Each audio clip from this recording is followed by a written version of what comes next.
todos. Agora eu posso falar.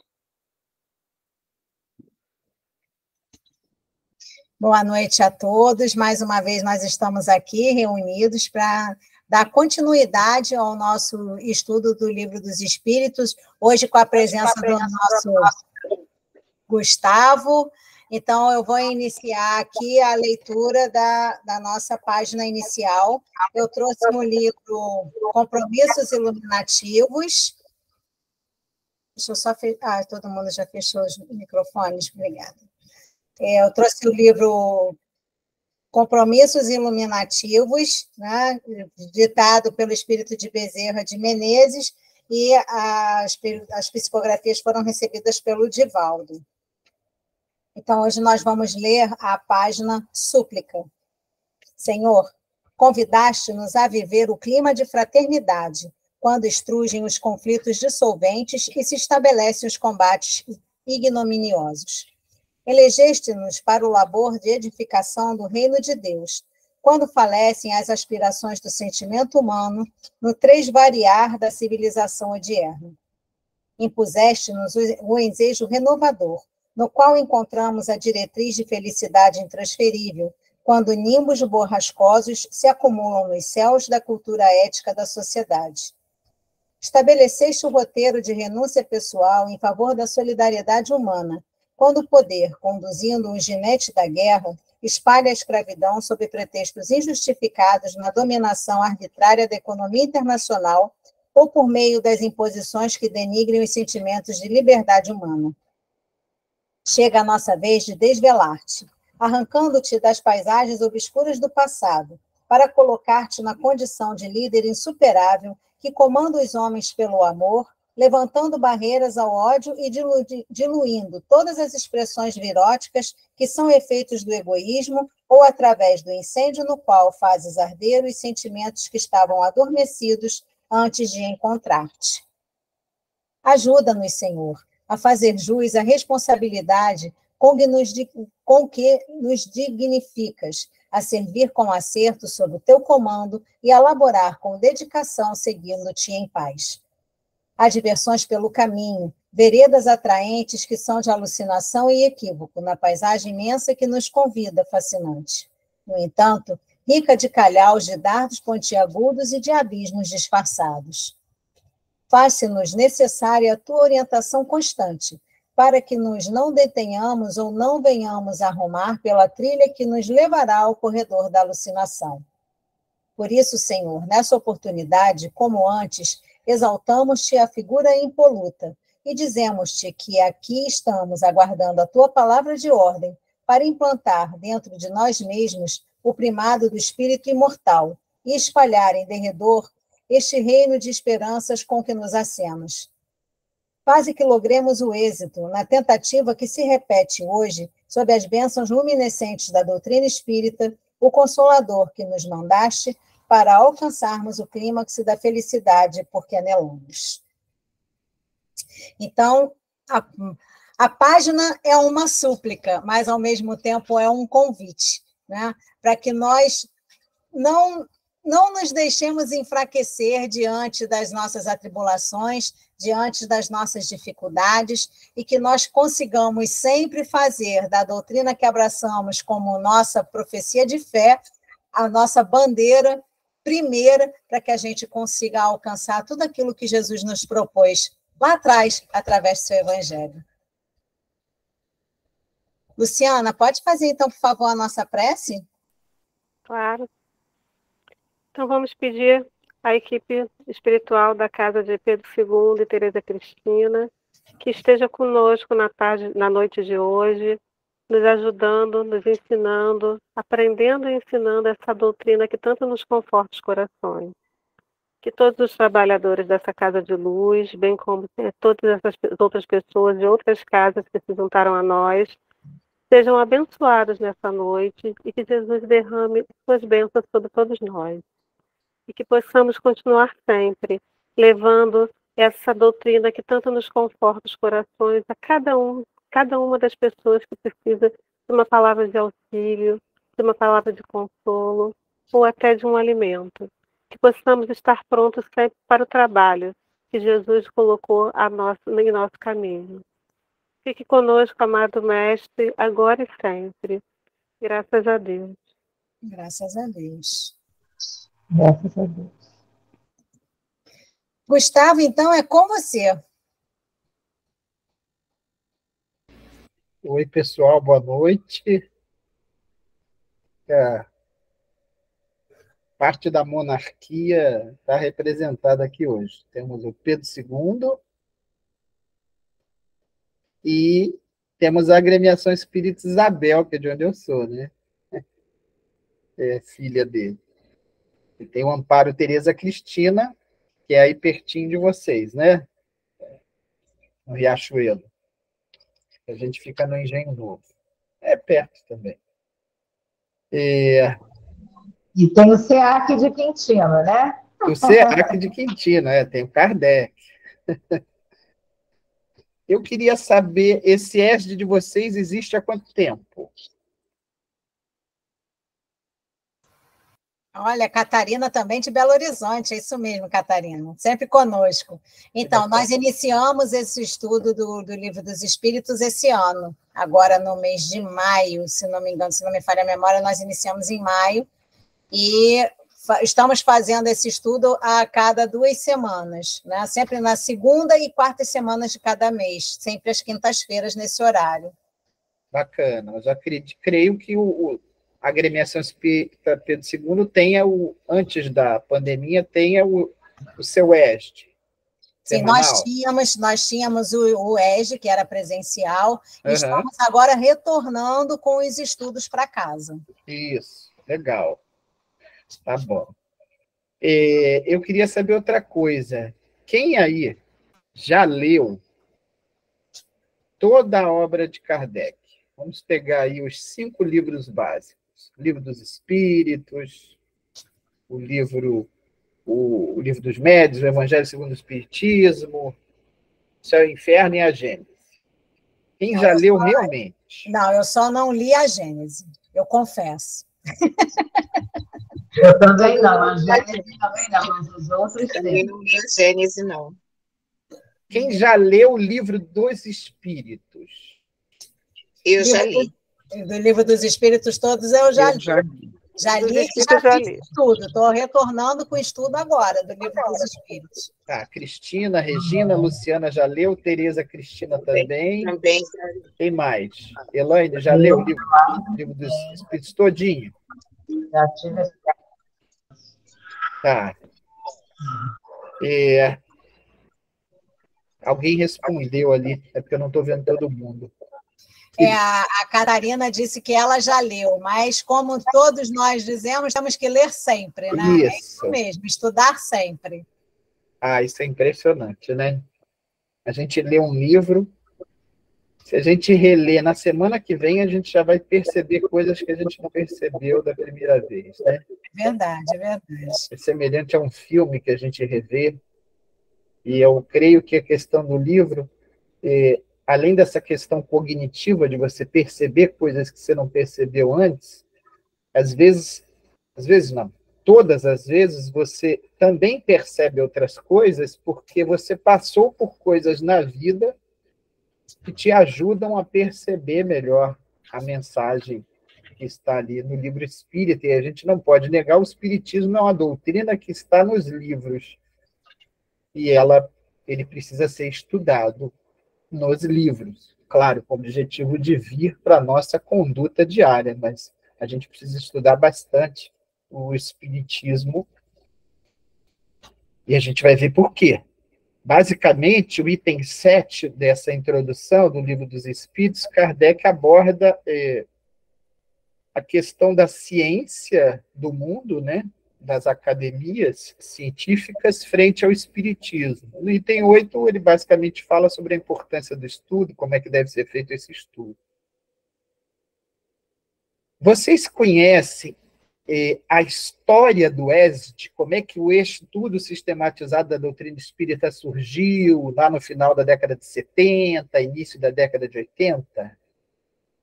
A Cecília Rocha, lá na Federação Espírita do Rio Grande do Sul. Alguém conhece essa história? Não, eu não conheço, não. Eu já até ouvi falar assim muito vagamente, mas não tenho assim, isso assim, é claro na minha memória, não tenho, não. Se der tempo, a gente vai abordar essa história bem resumida. Eu hoje, quando estava terminando de preparar o estudo, eu encontrei um vídeo em VHS que eu passei para computador de uma conferência espírita do estado do Rio de Janeiro, foi a 15ª, foi na década de 90 ou foi no ano 2000, eu já não me recordo, lá no Pedro II, bairro de São Cristóvão, né, no Rio de Janeiro,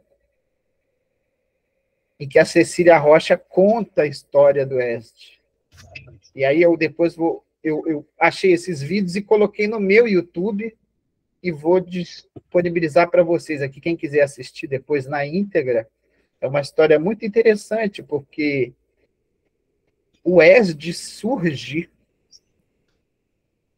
como tentativa de corrigir um desvio da doutrina espírita, dos conhecimentos da doutrina espírita, que já estavam ocorrendo. Ele surge aí com quase 100 anos de atraso, porque o Kardec já falava sobre a importância do estudo, ele cita aqui na introdução, no item 8, que a gente vai abordar, e no projeto 1868, que é um escrito no livro Obras Póstumas, e que Kardec fala sobre a importância de estudar o Espiritismo. E a gente... essa era uma preocupação tão grande dele, que no início do século XX, do livro O Invisível, Leon Denis coloca, ele faz uma avaliação dos primeiros 50 anos de espiritismo. E ele já mostra a mesma preocupação de Kardec. Olha que interessante, hein? A gente desviou o cristianismo e a gente está correndo o risco de desviar o espiritismo. É importante a gente entender, pessoal, que os desvios dificilmente ocorrem no trabalho de assistência aos necessitados. A gente vê lá no livro Paulo Estevão, o Pedro cuidando dos necessitados, aí a gente tem lá Gamaliel, né, o mestre de Paulo de Tarso, ou melhor, Saulo de Tarso, que vai visitar e fica muito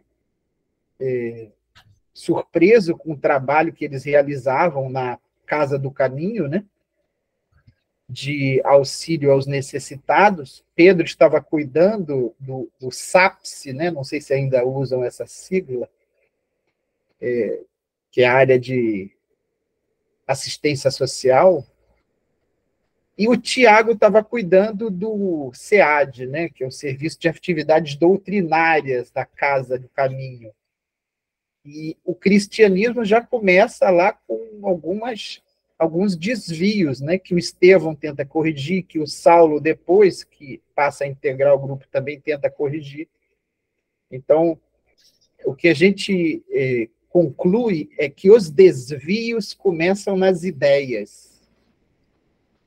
E aí você mudando as ideias, a prática muda também. Então a gente tem que tomar muito cuidado com a questão das ideias. E aí eu vou compartilhar com vocês aqui, para a gente conversar. Deixa eu, depois dessa introdução, veja se vocês estão visualizando aí. Estou sim. Por questão... Está bem visível, sim. Está ótimo. Tá. Por questão de direito autoral, olha, eu estou usando a obra Kardec Allan, é uma obra completa de Allan Kardec, inclui o Livro dos Espíritos e mais 7 obras, né? É a edição do Kindle, ok? Obras completas, ou obra completa de Allan Kardec. E a primeira parte que eu gostaria de destacar com vocês, para a gente conversar, essa parte aqui é praticamente o início do item 7, para a gente conversar um pouco. Olhem só. O Livro dos Espíritos, introdução, item 7. Para muita gente, a oposição das corporações científicas, né, das academias, constitui, se não uma prova de que aquela coisa não presta, né? Se não constitui uma prova, pelo menos forte presunção contra o que quer que seja. Presunção aqui, nesse caso, é a ideia de opinião. Não somos do que se insurgem contra os sábios, pois não queremos dar aso, né, dar razão a que de nós digam que escoiceamos. Escoicear é dar coices, né? Que não aceitam críticas. Né? Um momento, pessoal. Filha, você não vai mexer aqui agora, não. Não. Não, por favor. Não vai imprimir agora, não. Obrigado. É a minha Catarina.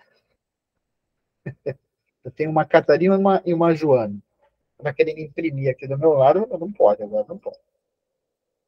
Temos, ao contrário, né, essas pessoas da área das ciências, em grande apreço e muito honrado nos julgaríamos se fôssemos contados entre eles, embora Kardec fosse, né? Apesar de uma humildade. Suas opiniões, porém, não podem representar em todas as circunstâncias uma sentença irrevogável. E aí eu pergunto a vocês, por que será que o Espiritismo, uma vez que ele é baseado em fatos, em fenômenos observáveis, não foi aceito pela academia, isto é, pelas ciências? Gostaria de saber o que vocês acham sobre isso.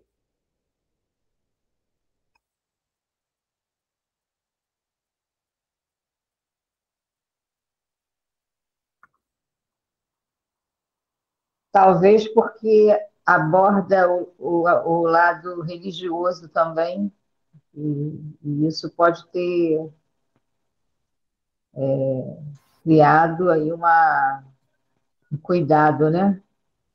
De não aceitar, né? Eu acredito que possa ter sido isso. Interessante. Eu acredito também que seja pelo fato de que assim é uma ciência que não trata especificamente de matéria, mas trata de espírito, e isso talvez tenha assim criado uma certa desconfiança entre os acadêmicos da época. Eu acho que pode ser por isso também. Quem mais gostaria de falar? Porque o Espiritismo não é aceito pelas academias científicas. Não foi e ainda não é.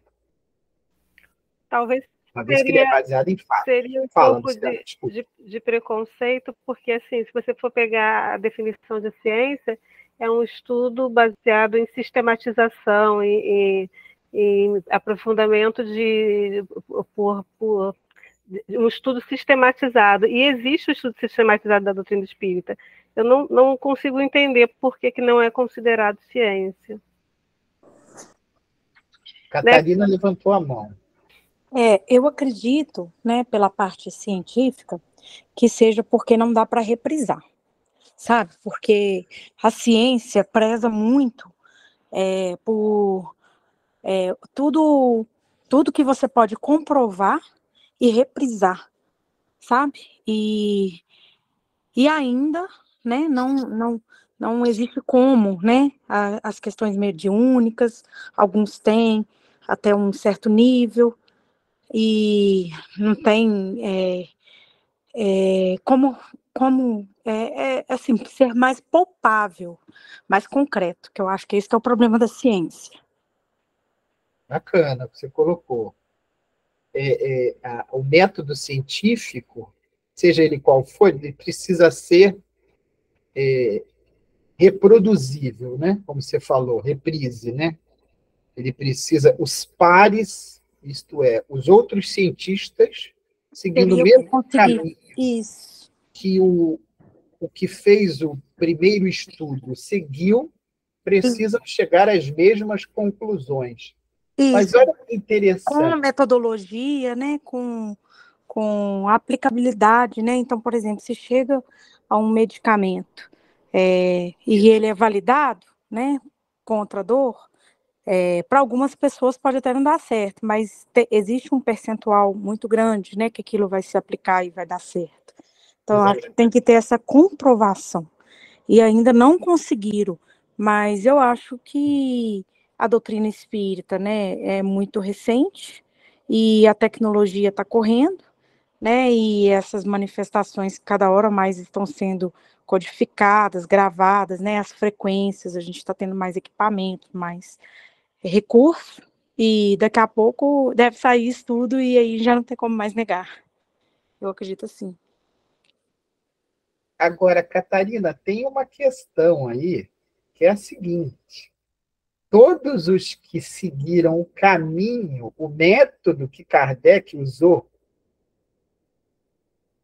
chegaram às mesmas conclusões que ele. E aí, como é que a gente fica nisso? William Crookes e tantos outros, alemães, poloneses, russos, Aksakov. Eu acho que eles não conseguiram comprovar, porque vários estudos científicos têm essas metodologias de ser duplo cego, né? Por exemplo, quando eu fiz pós-graduação, eu não podia saber qual os ratos que estavam consumindo o que eu estava testando, porque existe a questão do observador e influência, né?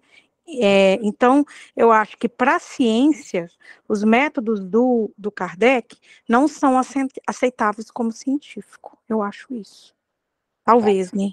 É a minha opinião, mas eu acho que cada hora mais isso vai ser mais codificado no sentido científico. Não está dando mais para negar, né? Você tá. Eu estou vendo que você conhece pelo menos alguma coisa de método científico. A gente poderia até aprofundar essa questão.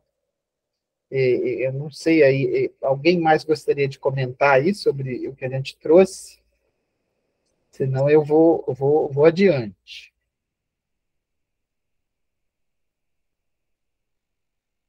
Vamos lá. O Emmanuel coloca, lá no livro A Caminho da Luz, que o Espiritismo ele só pôde surgir depois da sistematização do método científico. O método utilizado para observar os fenômenos materiais. Vamos personificá-los lá no Augusto Comte, lá no positivismo. Porque o que Kardec fez de início? Ele usou um método de observação. A primeira coisa que ele fez foi observar o fenômeno e garantir o quê? A autenticidade do fenômeno. Vejam, a ciência ela tem métodos diferentes para observar algumas ciências. Por exemplo, a astronomia, que é considerada uma ciência, não pode pegar uma supernova e colocar no tubo de ensaio, né? Então, ela trabalha muito com projeções, com modelos matemáticos, e ela usa uma metodologia diferente para fazer o estudo dos astros, porque é uma ciência que exige um método diferente. O Espiritismo, depois que Kardec constatou a autenticidade do fenômeno, ele teve que criar um método para observar o que vinha depois. Vocês lembram quais foram esses métodos? Ele chama de princípios, princípio da racionalidade. E lá no Evangelho segundo o Espiritismo tem, de forma dispersa, né? Tem pelo menos o princípio da racionalidade, o princípio da universalidade do ensino dos espíritos, e tem um outro que é importantíssimo, princípio da concordância do ensino dos espíritos, né? Então, interessante é que a ciência que a gente conhece não quer nem observar o fenômeno. A ciência encontra preconceitos, prejuízos dentro dela mesma. A gente pega lá Copérnico, que nas suas palestras mostrava o modelo heliocêntrico, e as pessoas da academia riam de Nicolau Copérnico. Olha que interessante, né?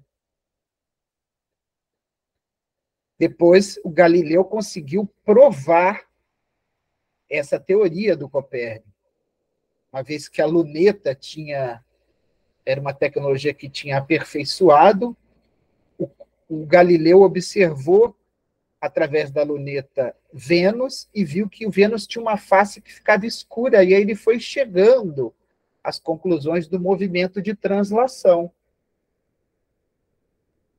Mesmo assim, o que a gente viu, né, aí naquela época, uma força muito grande que tinha a religião, né, pede para que ele minta, para que ele negue. E ele nega, né? Mas ele fala: vocês não poderão deter a verdade. A verdade vocês podem até embaraçar, dificultar o progresso, mas a verdade ela vai aparecer. Não adianta, tanto que o modelo acabou sendo aceito posteriormente. O nosso amigo lá que observava, esqueci o nome dele, nosso amigo, não é nosso amigo, conhecido, o Fulton, né, da máquina a vapor, que observou a tampa de uma panela tremendo, né, e aí ele chegou à conclusão que fenômeno é esse, né, que faz com que a tampa se movimente. Era o vapor, e aí, é claro, até depois virar a máquina a vapor, teve um grande salto, né? Mas no início as pessoas riam dele, riam do Benjamin Franklin, com a questão da eletricidade e tantas outras coisas. Então, pessoal, a gente entende que o espiritismo ele não é aceito na academia, bem, conforme está lá no Evangelho segundo o Espiritismo, principalmente pela questão do orgulho, que leva a muitos desses nossos irmãos cientistas a terem um preconceito, um prejuízo diante das questões que envolvem o espírito. Ah, não, isso vai me levar à questão do espírito, então eu não quero estudar essa questão. Como é que eu não vou estudar um fenômeno de Teresa d'Ávila que levitava? Como é que eu não posso? Eu, como cientista, não posso, primeiro, negar ou deixar de observar um fenômeno como esse. E tantos outros que ocorreram e ocorrem ao longo das épocas, né? Vocês conhecem a história do William Crookes, aquele cientista? Quem conhece aí, lembra dele? Poderia compartilhar alguma coisa dele? Quem foi esse camarada?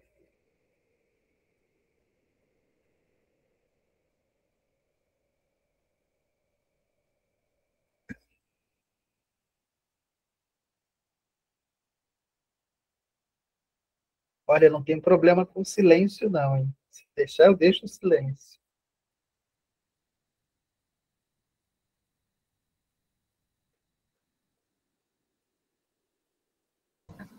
Ninguém para falar do William Crookes? William Crookes foi um físico, um químico. Ele ali, meados do século XIX, início do século XX, acho que desencarnou em 1919. Em 1870 e pouco, ele era presidente da Real Sociedade, né? Aquela academia de cientistas famosíssima da Inglaterra, que teve membros como Isaac Newton e tantos outros. Ele decide investigar aquela médium Florence Cook. Através dela se materializava o espírito de Kate King, além de ser uma médium com grandes habilidades mediúnicas. Na verdade, ela se coloca à disposição dele. Os espíritos se colocaram à disposição do William Crookes. E muito interessante que naquela época, 1874, mais ou menos, a academia se pronunciou e falou: agora nós vamos saber se esse negócio ele é verdade ou não. William Crookes publica a gente tem um livro se eu não me engano, do Wallace Leal Rodrigues, chamado Fatos Espíritas. O William Crookes publica alguns artigos e ele diz uma frase que ficou famosa, que diz o seguinte: depois de examinar a materialização acontecia, ele pesava Kate King, pesava Florence Cook. Uma vez a Florence está com febre, está com resfriado, uma gripe fortíssima. Ele fez muitos experimentos e no final ele diz uma coisa mais ou menos assim: não digo ser possível, digo, é real. O fenômeno é real. E aí vocês sabem o que acontece com o cientista que adota uma postura dessa, né? E tem que ter coragem, né? Que as pessoas começaram a chamar o Crookes de louco. Olha que coisa, né? Enfrentar a mediocridade humana requer muita coragem da nossa parte. Então, eu vejo que essas ideias são muito, mas são muito vanguardistas, a começar pelo próprio cristianismo. O cristianismo é vanguardista, continua sendo vanguardista, é pioneiro. Vocês acham que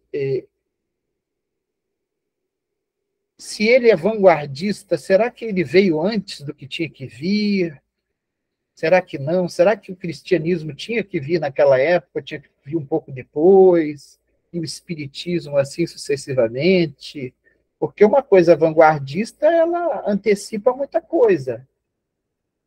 Vejam, Jesus fala para a gente sobre a importância do amor aos inimigos. E a gente vê hoje pessoas em todos os lugares, na nossa família, na mídia, pessoas religiosas ou não, acontece um fenômeno aí, o filho é morto por um bandido. E a pessoa vai para a frente da televisão pedir o quê? Ela pede justiça. Mas a gente sabe, por trás dessa justiça, a pessoa quer uma vingança. Eu não estou dizendo que Jesus disse para amarmos os inimigos, que é para a gente passar a mão na cabeça das pessoas, não é isso. A gente sabe o que é amar os inimigos. Se não sabe, a gente tem que estudar mais sobre isso. Mas se 2000 anos depois, as próprias ideias do Cristo ainda são muito pioneiras, imagina o espiritismo aí com um pouco mais de 150 anos, como a Catarina colocou, são ideias extremamente novas, né? Então,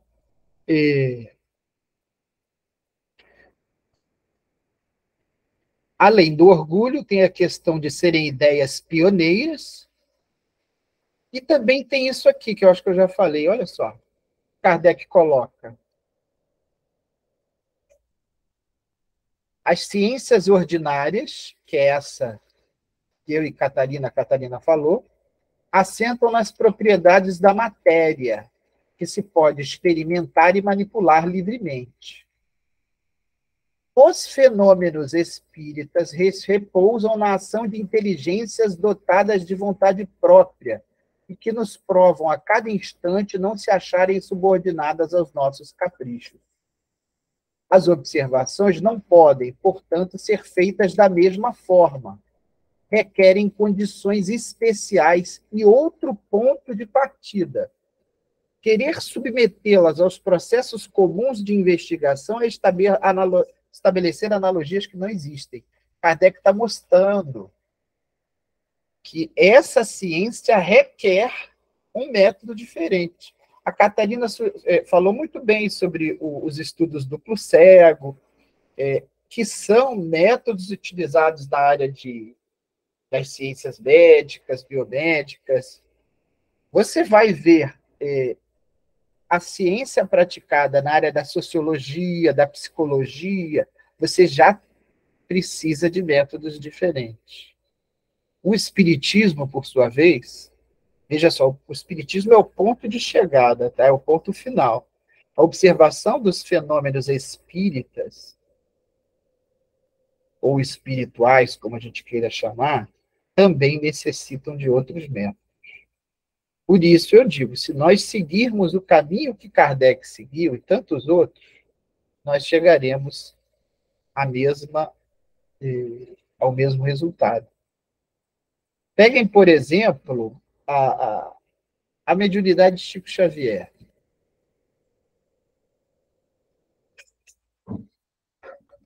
Pega lá o Parnaso de Além Túmulo, 1932, primeira edição. Tinha mais ou menos umas 60 poemas, poesias, mais ou menos uns 10 espíritos, ou mais, acho que 9 brasileiros, 4 portugueses, um anônimo. E aí, Humberto de Campos, que ainda estava encarnado, leu o Parnaso de Além Túmulo, era membro da Academia Brasileira de Letras, e ele publica num diário, um jornal da época, ele publica dizendo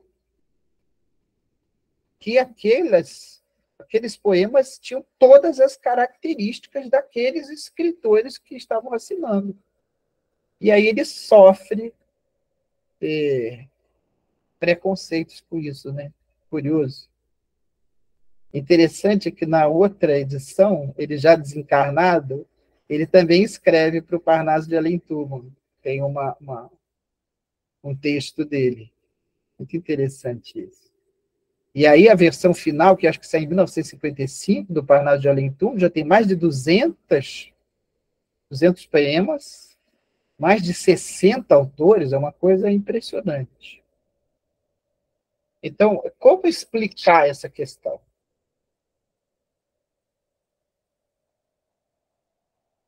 Tem gente que atribui ao diabo, né? Curioso. Não vou entrar nessa questão. Como explicar, por exemplo,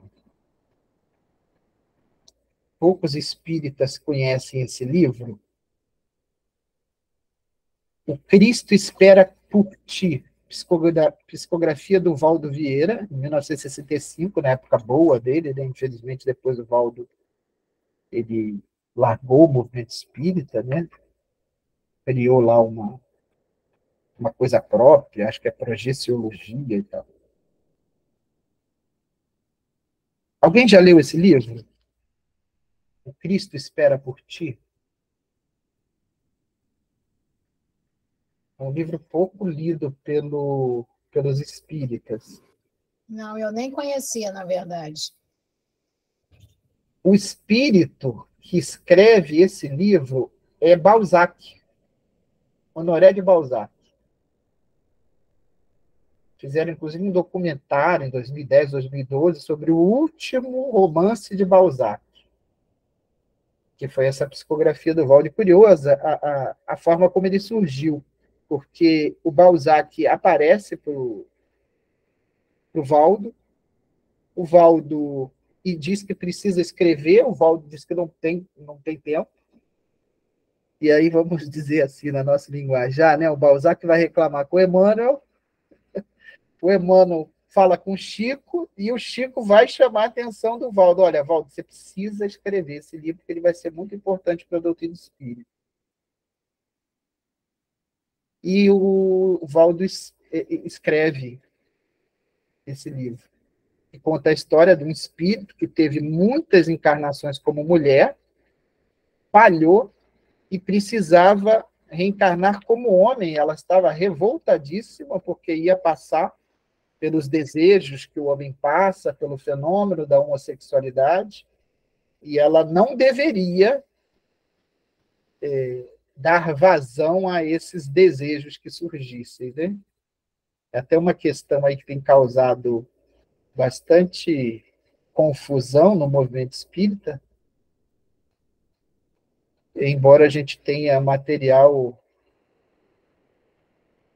de sobra sobre essas questões, tem lá o Vida e Sexo do Emmanuel, o livro No Mundo Maior, do André, que dá orientações muito seguras, esse livro de psicografia do Valdo, escrito por Balzac, dá orientações claríssimas sobre a questão do espírito que reencarna com esses desejos, né? Assim como outros que a gente poderia citar aqui. O Cristo Espera por Ti é um romance lindíssimo, e o mais interessante foi o desdobramento que a gente teve depois do lançamento desse livro. Na década de 90, o Osmar Ramos Filho, que morava naquela cidade lá onde a Dona Ivone nasceu, eu esqueci o nome. Esse cara, ele estudou tudo sobre Balzac, ele foi para o exterior, foi estudar o Balzac da Holanda, ele voltou para o Brasil depois com doutorado, pós-doutorado em Balzac. Eu acho que ele é a pessoa que mais entende de Balzac no mundo. E aí ele tinha um casal de amigos que era espírita. Esse amigo dele vai fazer uma palestra numa casa espírita e a amiga ficou de buscá-lo, né, a esposa, e aí pede para o Osmar levá-la de carro, porque estava chovendo muito. E aí ele entra na casa espírita, ele não era espírita, quando ele está saindo da casa espírita, ele passa na livraria e o livreiro, né? Vejam que interessante que a gente... em todos os momentos que os espíritos podem, eles estão nos usando, né? O livreiro dá para ele... esse livro aqui é muito bom. O livro do Balzac. Cristo Espera por Ti. Ele pega aquele livro, mas como assim Balzac? E aí ele, logo no prefácio, Balzac já fala sobre as ideias espiritualistas dele, uma vez que ele estudou muito o Swedenborg, o Emanuel Swedenborg lá, que publicou O Mundo dos Espíritos, em 1699, né, que é um dos precursores do espiritismo. O Balzac cita nas obras, quando encarnado, né, dele, onde estavam as passagens sobre as questões espirituais, né, a Divina Comédia e tantos outros. E quando ele lê aquilo, ele fica doido e ele vai estudar esse livro, e ele, no final, ele faz um estudo impressionante que se torna um livro, O Avesso do Balzac Contemporâneo, um livro que você pode comprar em qualquer lugar aí, na internet. Ele publica que é resultado de um estudo em que ele diz, eu não sei como, mas esse é Balzac. Olha que interessante. Vejam de quantas formas a ciência pode se manifestar, né, para trazer a verdade, né, que é a imortalidade da alma, que é a comunicação com os espíritos. São histórias muito lindas. Então, só para reforçar, pessoal, a gente vê aqui, principalmente, a questão do orgulho é uma dificuldade, que leva aos membros da academia a ter um certo preconceito, um pré-juízo, ideias preconcebidas diante de fenômenos desse tipo, né? Talvez até, um amigo uma vez colocou, puxa, Gustavo, mas a religião, ou as religiões, elas estiveram envolvidas na política ao longo da história, e, de certa forma, isso afastou a ciência da religião, concordo. Alguém até tinha feito um comentário aí acho que foi a Elaine, né, sobre a questão do aspecto religioso, quando o espiritismo, né, traz a questão do aspecto religioso, que é o mais importante, a questão das consequências morais, né, na nossa vida, de certa forma causa uma certa síndrome do gato escaldado, né, e as pessoas têm uma certa resistência, mas a gente sabe que essa é uma questão temporária, tanto que o espiritismo não será a religião do futuro, como dizem, né, os espíritos, mas o espiritismo será o futuro das religiões, porque todas provarão e encontrarão a verdade. Além da imortalidade da alma, é a questão da misericórdia sem limites de Deus, que nos dá infinitas oportunidades de corrigir aquilo que a gente fez, que é a reencarnação e tantas outras coisas que a gente vê no Espiritismo, né? Vamos adiante. Poxa, gente, eu planejei que vocês falassem mais, mas eu não sei o que houve aqui. Os espíritos, eu tô sentindo a necessidade de falar, eu estou falando. Eu não costumo falar tanto assim, não. Quem conhece meus estudos sabe disso. Mas vamos lá. Indo para o item 8, o Kardec faz um desfecho da questão, olha aqui, sobre a academia, olha só, acrescentemos que o estudo de uma doutrina, qual a doutrina espírita, que nos lança de súbito numa ordem de coisas tão nova, quão grande, só pode ser feito com utilidade por homens sérios. Vou grifar isso, ou melhor, achurar. Perseverantes, a ideia de continuidade, livres de prevenções, né, sem os preconceitos, ideias preconcebidas, animados de firme e sincera vontade de chegar a um resultado. E aí ele até coloca aqui, acho muito bacana, não sabemos como dar esses qualificativos aos que julgam a priori, levianamente, sem tudo ter visto, que não imprimem a seus estudos a continuidade, a regularidade e o recolhimento indispensáveis. Quem já leu lá o que é o Espiritismo, Kardec simula, né, alguns daqueles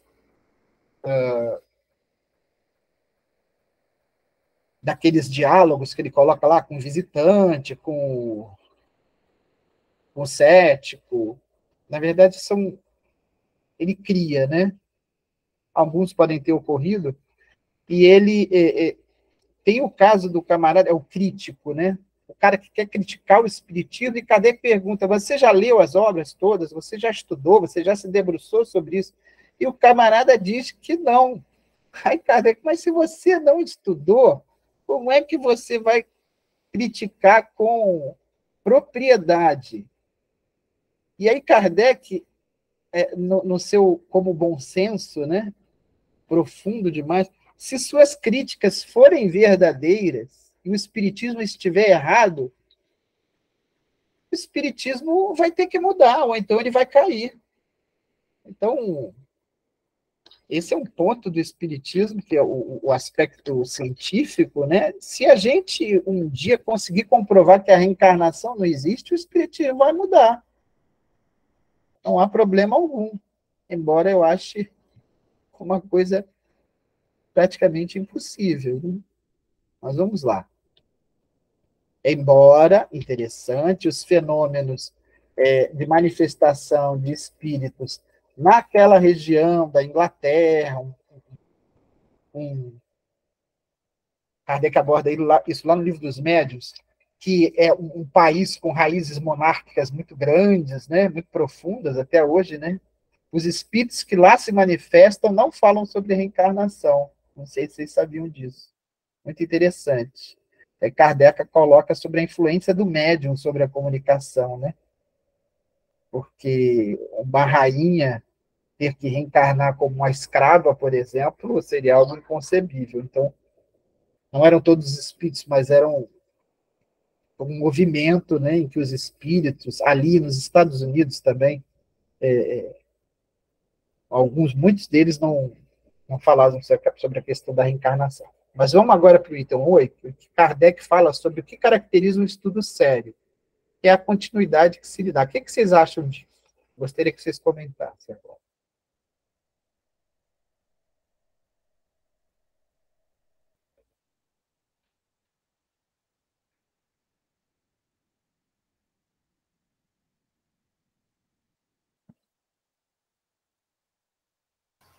O que Kardec quer dizer com isso?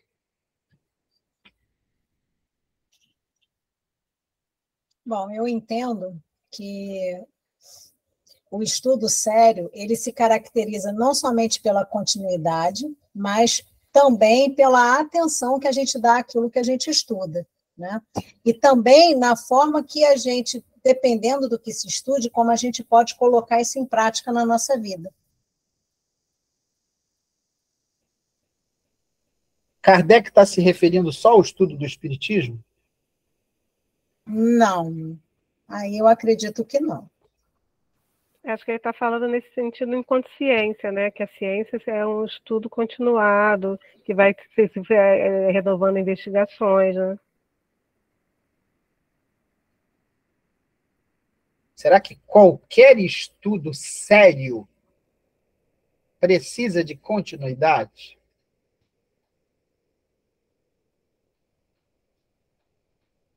Se não houver continuidade em um estudo, o que acontece? Esse conhecimento se perde. Mas alguém falou aí. Quem foi? Sim, foi a Catarina, nós falamos juntas. Foi mesmo. Eu tenho a alegre impressão de que quando para-se de estudar, né, que chegou ao fim, e nada chega ao fim, né? Exatamente. Nada, tudo é contínuo, então sempre há mais o que explorar, o que renovar, né, e tudo. Então, eu acho que tem que ter esse pensamento de que quando você está achando que você está sabendo tudo, mais avacalhado você está.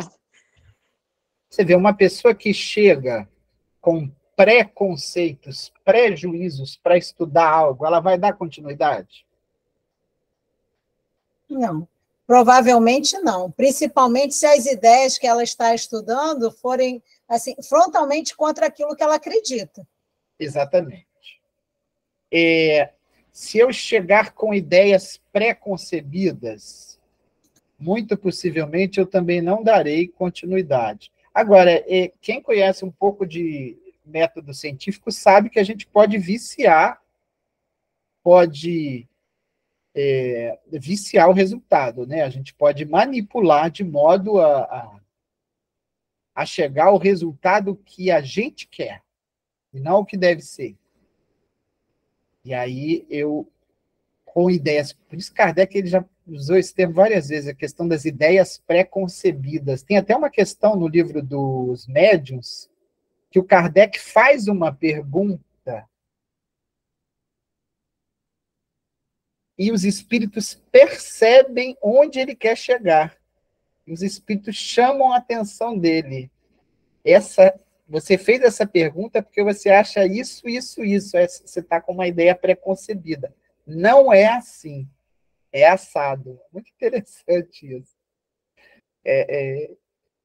Olha, convenhamos, não é fácil fazer ciência, né? Eu não estou falando das profissões técnicas. Fazer ciência é uma coisa bem diferente, né? Você virar pesquisador é uma coisa muito importante, fazer ciência, mas não é fácil, porque envolve uma imparcialidade muito grande. Eu já tive que passar por isso pelo menos 2 vezes. É um exercício íntimo muito difícil. Às vezes eu formulava uma hipótese e eu me percebia tentando forçar para que aquela hipótese fosse confirmada. E aí, mas não tinha jeito, a verdade era outra, a minha hipótese estava equivocada. Então, Kardec está trazendo aqui uma questão muito importante, que é a gente livre dessas prevenções, né? Dessas questões íntimas, o estudo sério ele precisa ser contínuo e sem esses pré-juízos que a gente faz. Fala, Catarina. Exatamente, Gustavo, você fez a gente lembrar um pouco do estudo aí da física quântica, né, da dupla fenda, né, quando o observador influencia diretamente aí no resultado, coloca lá aquela quantidade de elétrons, fala que tem que passar X, e eles acreditam, e o observador, com o olhar dele, já influencia o elétron. Né? E a gente é feito de quê? Né? Então, tudo é energia mesmo. Isso aí, realmente, o poder do observador está cada vez mais aí até no dia a dia da gente, né, quando eles falam lei da atração, né, cada dia mais nesses estudos de autoajuda, né, então eu lembrei na hora quando você falou do seu estudo aí com o observador da dupla fenda. Obrigada. Eu me lembrei do Augusto Comte, né, que ele dizia que a reflexão, o autoconhecimento, ele era impossível. Olha que interessante. Concordo. O autoconhecimento é impossível, porque o observador se confunde com o objeto de estudo. Não sei se vocês já ouviram isso. Exatamente. Só que eu acho que esse é um sofisma, tá? Isto é uma distorção da verdade. Porque a gente está falando do conhece-te a ti mesmo, né? A gente está falando de Sócrates, a gente está falando de Santo Agostinho, a gente está falando de... meu Deus, aquele que fala do sexto sentido. O sexto sentido é a reflexão, a capacidade de observar a si mesmo. É o Leibniz, que fala da síntese, né? Que é consequência da tese, da antítese, e ele coloca que a reflexão é o sexto sentido, a capacidade que a gente tem de... É uma coisa muito importante que a gente observa nas religiões, principalmente no espiritismo, eu gostaria de destacar, que é quando a gente vê uma consequência moral lá, na qual o espírito apresenta, né? Você vê lá a situação infeliz dos espíritos que tiraram a própria vida, né? E aí o espiritismo chega à consequência moral de que você não deve tirar a própria vida. Se você tirar, você vai sofrer as consequências disso, né? E aí a reflexão é você levar isso para a tua vida, para a tua vivência pessoal. Eu acho que o Augusto Comte esqueceu da nossa capacidade de empatia, que é a capacidade que eu tenho de me colocar no lugar do outro. Tanto que o Santo Agostinho coloca isso lá na questão 919, no item A, né? Quando você tiver dúvidas sobre algo que você praticou nesse processo de autoanálise, se coloque no lugar do outro, recebendo essa atitude, que não restará dúvida. Então, eu estou falando aqui sobre a importância do estudo sério. A gente tem que pensar, tomar muito cuidado com os sofismas. Tá? Outro dia eu vi uma moça, e eu confesso que eu fiquei bem preocupado, é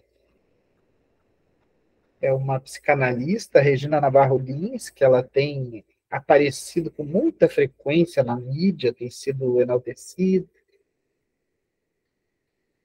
Ela disse que quem ama, vejam só, um casal que se ama se compartilha com outras pessoas.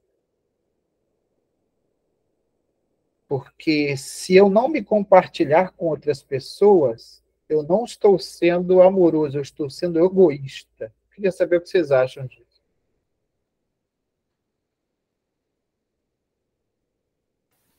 Eu não concordo com essa afirmativa, mas assim, também alguns escritores a gente tem que ler aquilo que nos convém e deixar de lado aquilo que não nos convém. Ela tem um livro bastante interessante Acho que eu estou falando da mesma pessoa, aquela Cama na Varanda. Cama na Varanda, isso. Isso, que ela faz uma análise da mulher ao longo da história, que a mulher sempre foi oprimida, só que acho que ela vai um pouquinho além. Mas eu acho as observações dela bastante interessantes. Logicamente, nem tudo me convém, mas é interessante. Sim, você tem razão. Tudo é lícito, mas nem tudo convém, a gente vai observando.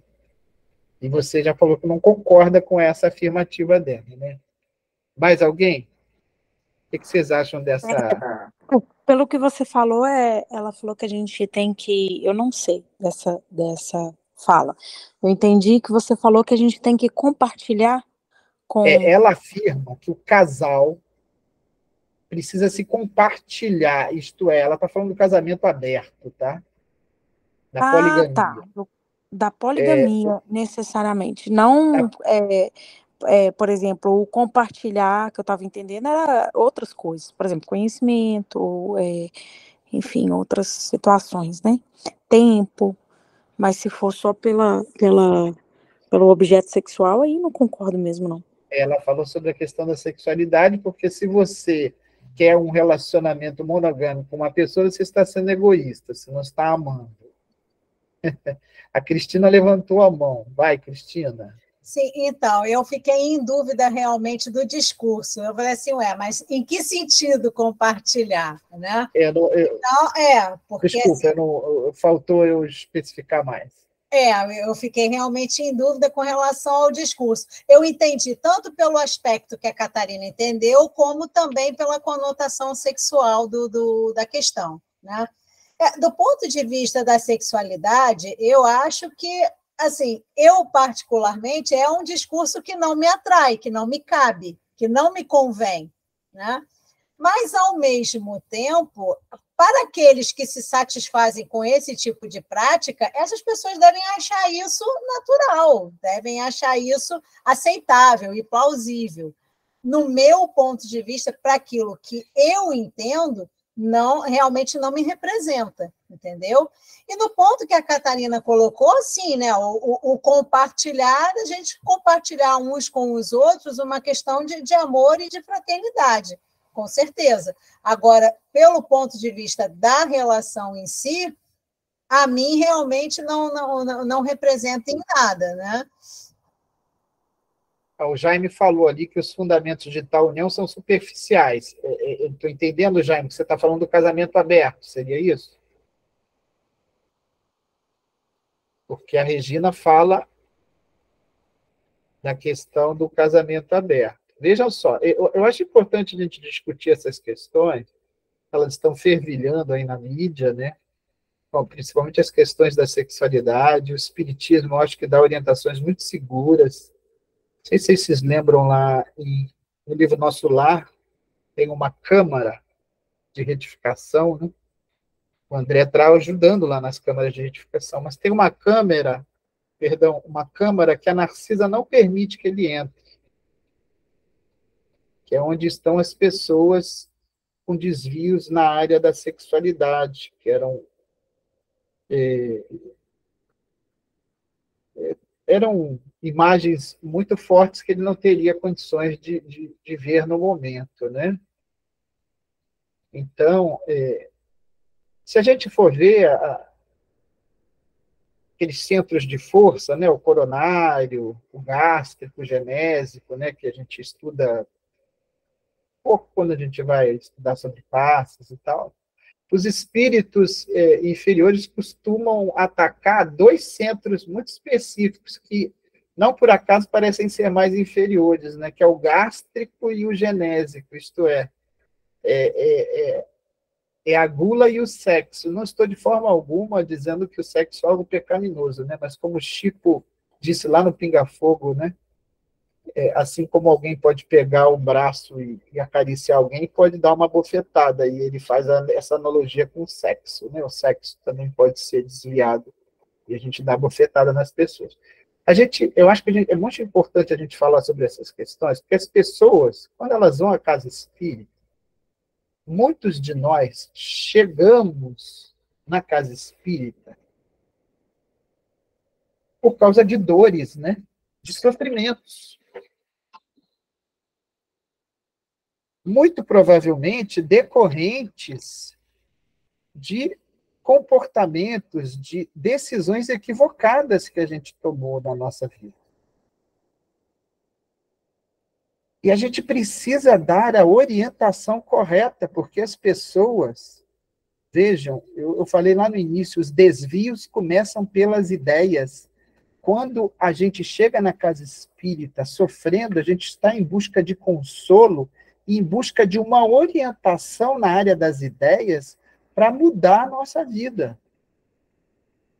E tem coisas que a gente não pode ter medo de falar. Eu me lembro do Ariano Suassuna falando. Ele era um cara, né, parecia, às vezes ele era meio brabo, né? Ele era bem nacionalista, né? E ele falando do Cazuza, né? Ele falando numa dessas palestras dele, né? Ele falando que tinha muita compaixão pelo rapaz, né?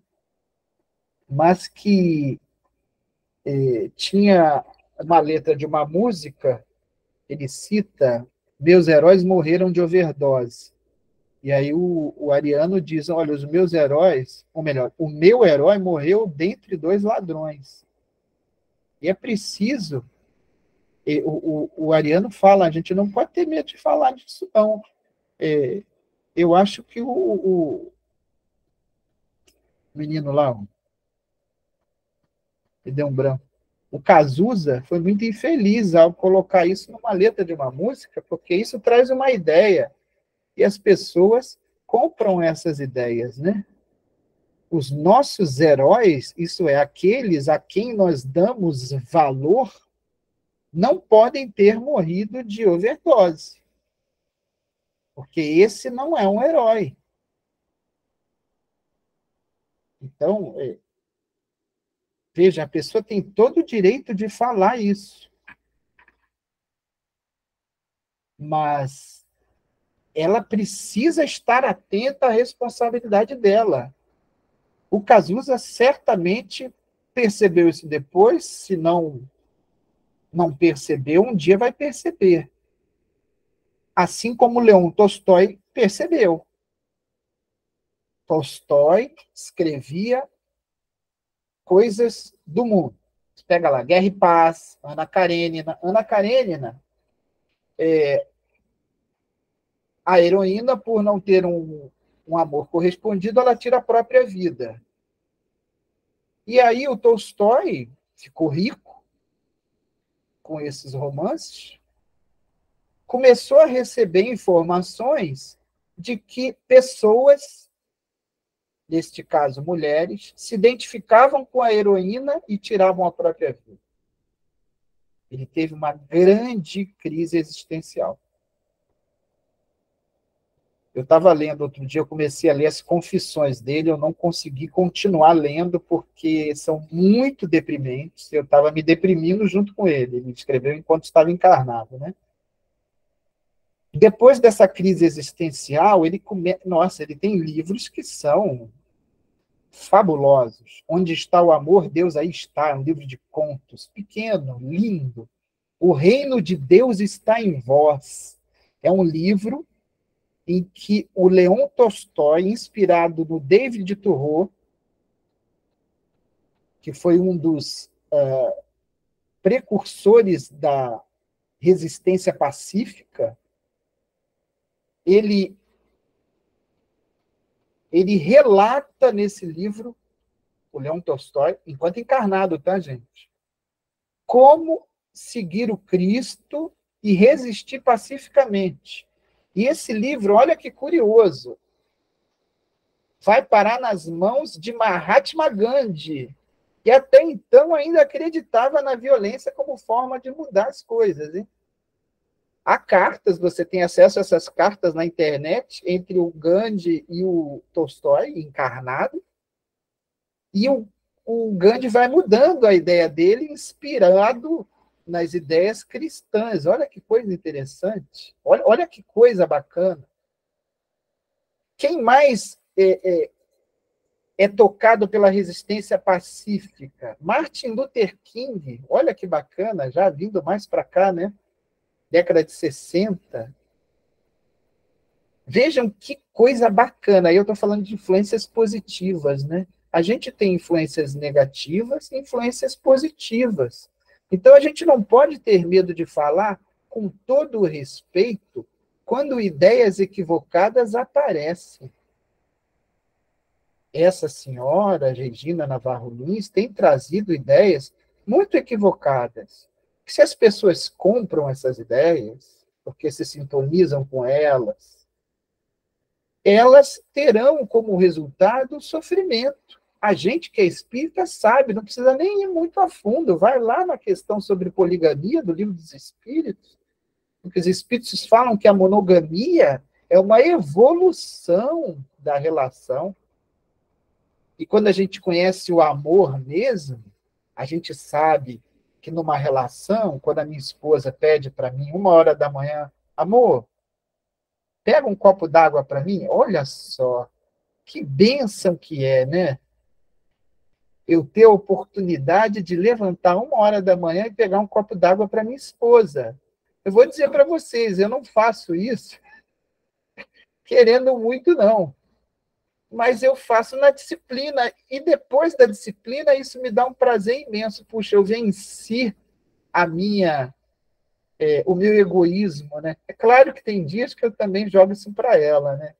Aí ela tem que exercitar também. Então, a vida a dois, a vida íntima, contínua, constante, ela é muito importante para a gente ir se burilando e amar realmente o próximo, né? Eu não estou falando aí de paixão, eu não estou falando de relação sexual. O Jaime falou, venceu a preguiça. Isso mesmo, Jaime, a gente vence a preguiça, né? Eu estou falando de uma coisa muito, muito, muito além, né? Que é o amor na sua profundidade. Então, a gente vê que a senhora Regina ela está com premissas equivocadas. É aquela ideia. Se você tem uma proposição, uma afirmativa, serve como premissa. Se ela é equivocada, as conclusões serão equivocadas. A gente aprende isso em filosofia, em lógica, né? Todo homem é burro. Fulano é homem, logo, fulano é burro. Essa conclusão está equivocada porque a premissa está equivocada, né? Você vê, Kardec tinha uma preocupação tão grande com essas questões, que ele coloca como base, inclusive, que ele chega a afirmar, é o silogismo, isso aí, já. Ele chega a afirmar, é melhor eu negar 10 verdades, Kardec fala isso, né? Do que aceitar uma única mentira, uma dúvida. Porque, principalmente se eu estiver falando da base de um sistema doutrinário, porque ele vai ruir. Então, a gente está vendo um movimento aí que vai trazer muito sofrimento para todos nós, essa área da sexualidade. A gente tem espíritos se tornando viciados, compulsivos sexuais, tanto que já surgiu, né, os sexólicos anônimos. A educação nessa área é extremamente deficiente. O espiritismo, na minha visão, é que dá uma visão, traz uma orientação muito segura nessa questão. Então, são sofrimentos que a gente pode evitar e que a gente, como espíritas, precisa estar atento, porque as pessoas nos buscarão com orientações desse tipo. Então, primeiro eu preciso refletir, preciso pensar, estudar o que o Espiritismo traz para a gente, para organizar essas coisas na minha cabeça, procurar viver dessa forma, e depois, quando as pessoas chegarem à casa espírita, ouvirem que a gente é espírita e vão nos perguntar, a gente dá a orientação correta. Olha, eu não vou te dizer o que eu acho, eu vou te dizer o que o Espiritismo diz, porque tem muita gente dizendo o que acha, né? Não o que diz o Espiritismo. Fala, Luciano. Então, aquilo que eu falei inicialmente, o livro dela é bem interessante, mas quando você está seguro daquilo que você tem nos seus estudos, naquilo que você acredita, não se deixe influenciar. O estudo histórico do livro dela é bem interessante. Eu tenho esse livro em casa que eu ganhei de uma grande amiga. E é bastante coisas assim. A história da mulher ao longo dos anos. Então, é interessante. Quando você está convicta do que você quer, você não se deixa influenciar por essas situações. Então, ler aquilo que te convém e separar aquilo que não faz sentido na sua vida, né? Das suas convicções. Né? Agora, eu só não sei se nós estamos bem seguros do que a gente quer, porque o Emmanuel coloca lá, nós temos uma herança poligâmica, né? A gente, o grupo de espíritos que está aqui na Terra, ele vem de experiências de poligamia. E, inclusive, as orientações que a gente tem, pelo menos de muitas coisas do mundo, é de que você, antes de casar, você deve ter o quê? Você deve ter muitas experiências para quando você casar, você ter o quê? A você não sentir vontade de se relacionar com outras pessoas? Isso foi o que eu ouvi na minha educação sexual. O que é uma grande bobagem. Porque eu já venho de uma herança poligâmica. Eu começo uma adolescência de forma poligâmica. Poligâmica, eu estou estendendo a ideia de poligamia, com a pessoa que fica com um aqui, fica com outro ali, pega tal. E aí depois eu vou me casar com uma pessoa e eu vou querer me relacionar só com essa pessoa, será? Nossa, mas a minha experiência é de poligamia, gente. Os meus pais... Meu pai está com 81 anos, minha mãe com 79. Meu pai está em processo de desencarnação. Ele está no CTI do Barradó, com câncer no esôfago, com metástase. Foram quase 2 anos, e um pouco mais de um mês ele se internou, né, teve que ser internado, e tem quase 4 semanas ele foi entubado. Não há nenhuma perspectiva de extubá-lo. Todos os amigos dos meus pais, todos os amigos, todos os amigos homens do meu pai tiveram amantes. Todos. Então, Luciana, é uma questão, eu procuro ficar muito atento a essas questões, até porque eu venho de uma educação, pega lá o Chico, né? O que o pai do Chico fez? Levou o menino bem, não era mais um menino, né? Para um prostíbulo, né? Vamos transformar esse garoto em homem, né? Bem, ainda bem que não era eu, né? Era o Chico, né? Vocês devem ter, se não leram, viram essa passagem no filme, né? Que aí, uma hora depois, a dona do prostíbulo manda expulsar o Chico de lá, porque as prostitutas sentaram à mesa e foram fazer um culto no lar com o Chico, né? Tamanha influência positiva, né? Era um espírito muito seguro. Eu não tenho segurança, eu preciso estar muito vigilante. Veja, uns amigos meus de infância fizeram um grupo no WhatsApp.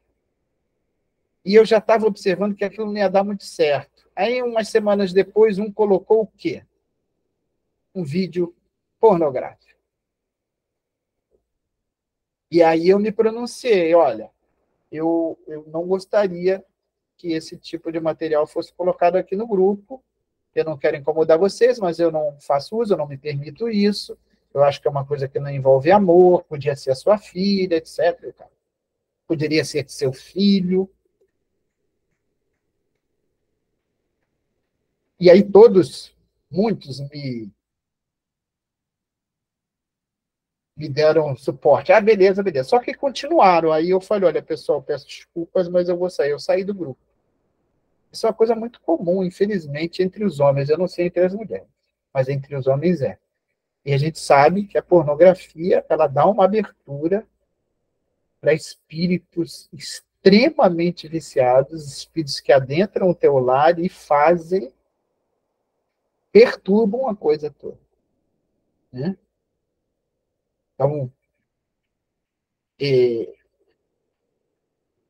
não estou rebatendo o que você colocou, não, tá, Luciana? Eu só estou colocando a minha dificuldade pela má educação que eu recebi. Eu entendi, mas assim, eu só estou comentando porque o livro, ele, na verdade, Tem coisas boas, né? Tem coisas boas, é tudo aquilo que a gente tem que separar mesmo. Né? Eu não li, não posso dizer, mas acredito na sua palavra, certamente tem coisas boas, né? Eu me apeguei numa fala que ela fez num programa na Globo News, e só para a gente ficar atento, né? Essa questão envolvendo sexualidade, ela está muito sem bases hoje em dia. Agora, a gente só tem 4 minutos, e eu gostaria de terminar falando sobre o ESD. Eu gostaria de, resumidamente, falar como é que o ESD surgiu.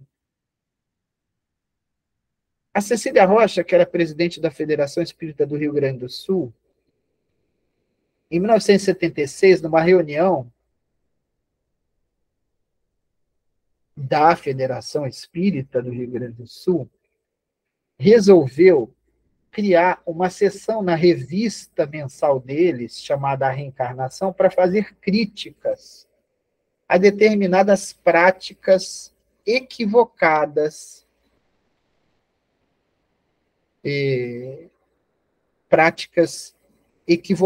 na área espírita, né?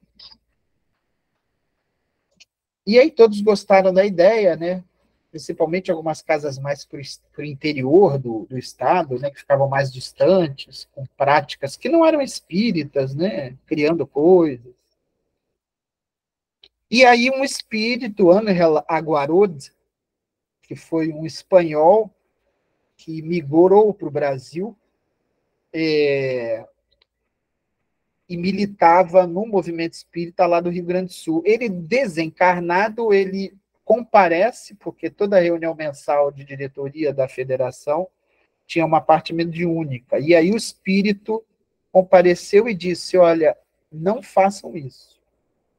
Se vocês fizerem isso, vocês criarão barreiras que poderão se transformar em barreiras intransponíveis. Em vez de criticar, façam uma campanha de estudo sistemático das obras espíritas. E quem estuda vai saber o que está certo e o que está errado. Todo mundo adorou, mas não fez nada. Em 1978, 2 anos depois, o espírito voltou. Ele tem um livro muito bom chamado Grandes e Pequenos Problemas, é um livro espírita, Ángel Aguarod, quando ele estava encarnado, tá? Um livro de autoria dele, não é psicografia. E aí ele fala novamente, pessoal, vocês precisam implantar um estudo sistematizado das obras espíritas, pois é possível que em breve o movimento espírita, ou melhor, do movimento espírita só reste o nome, e nada de espiritismo. Ele dá uma chamada ali de atenção forte. Eu tenho até essas psicografias completas, tem alguns trechos na internet, mas eu me lembro, quando eu estava bem ativo no movimento espírita, no SEU, na antigo ZERJ, eu tinha todos esses materiais, eu tenho, na verdade, todos eles guardados. E aí, então, eles lançaram o estudo sistematizado da doutrina espírita. A Cecília Rocha levou isso para a Federação Espírita Brasileira, seguindo o princípio da concordância, né, da universalidade do ensino dos espíritos. Outras federações receberam comunicações semelhantes. A USE de São Paulo tinha começado uma campanha em 76, de Comece pelo Começo. O tempo passou e, em 83, a FEB lança a campanha nacional do estudo sistematizado da doutrina espírita, com o Divaldo psicografando uma mensagem do Bezerra de Menezes dizendo que o Cristo tinha interesse pessoal nessa sistematização, que chegou com um atraso de mais de 100 anos, uma vez que Kardec já tinha falado disso em 1868, no projeto de 1868. Kardec desencarna em 69, esse escrito possivelmente foi antes de 68, ele chama de Projeto 1868. Então, gente, o ESD, como eu disse lá no início, ele foi criado para tentar corrigir um rumo que eu não sei se a gente está conseguindo, mas o que eu sei é o seguinte: o Espiritismo está nos livros, a gente tem que ler, estudar profundamente, a gente tem que ler o Livro dos Espíritos, a gente precisa reler o Livro dos Espíritos, a gente tem que meditar, acho que até Joana de Anjos que dá essa orientação de Valdo, né? Ler para a primeira vez, depois ler de novo, depois ler mais devagar, meditando em cada coisinha que está sendo falada. Não leia um parágrafo grande, volte nele. A gente está falando de estudo para a vida inteira e muitas outras. É muito material que a gente tem para estudar.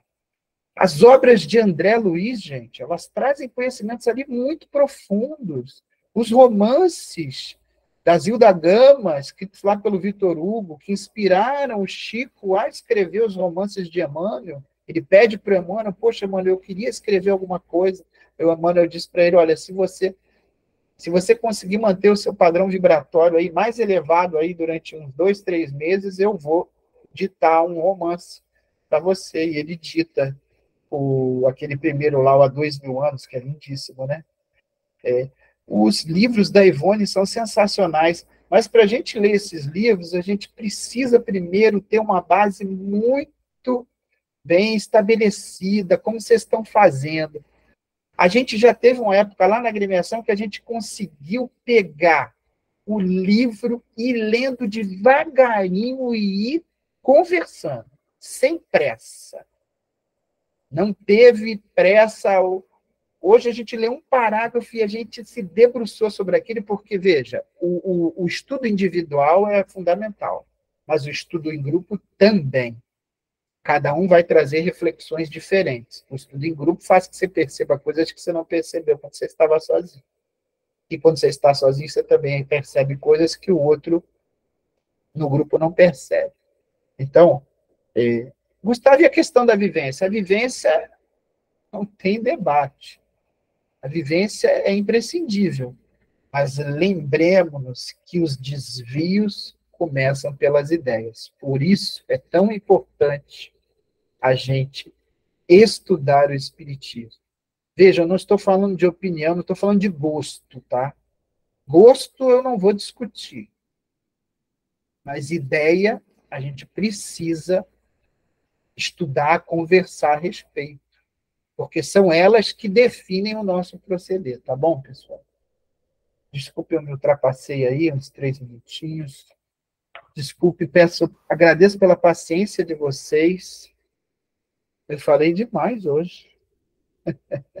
Nossa, foi ótimo. Foi muito bom. Eu gostaria de pedir ao Zósimo, você está aí? Você poderia fazer a nossa prece final? Não precisa abrir sua câmera, não, só o seu microfone. É o Zósimo que eu conheço? Acredito que sim. É ele. Gustavo. Fala, meu amigo. Eu achei interessante entrar e justamente reconhecer. Acho que eu conheço o Gustavo aí. Ô, meu amigo, a gente trabalhou muitas vezes juntos lá na Comema, em Santa, Isso. Seu, no CRE. Que bom te ver. Interessante, há muito tempo não nos vimos. Não nos vemos, não nos vemos. Há muito tempo não nos vemos. Um grande abraço. Um beijo Posso na fazer família a aí, prece, meus sim. Eu garotos. estava aqui fazendo as coisas em paralelo e ouvindo, né, o rumo que tomou o estudo, né, que saiu lá da introdução do Livro dos Espíritos e adentrou outras temáticas, interessantes temáticas. Então, vamos lá fazer a prece, então, para não... Então, que a doutrina possa iluminar os caminhos de cada um de nós, que nós possamos transmitir essas energias, esse conhecimento àqueles que participam da nossa caminhada, né? Que a gente possa ser grato a esses missionários benditos que trouxeram essa doutrina maravilhosa, ao cristianismo redivivo, que nos amplifica o entendimento, fortalece a fé e nos dá esperança. Obrigado por tudo que recebemos em nossa vida e abençoa aqueles que precisam de paz, de harmonia, né, em todas as suas vidas. Que Jesus nos abençoe. Graças a Deus.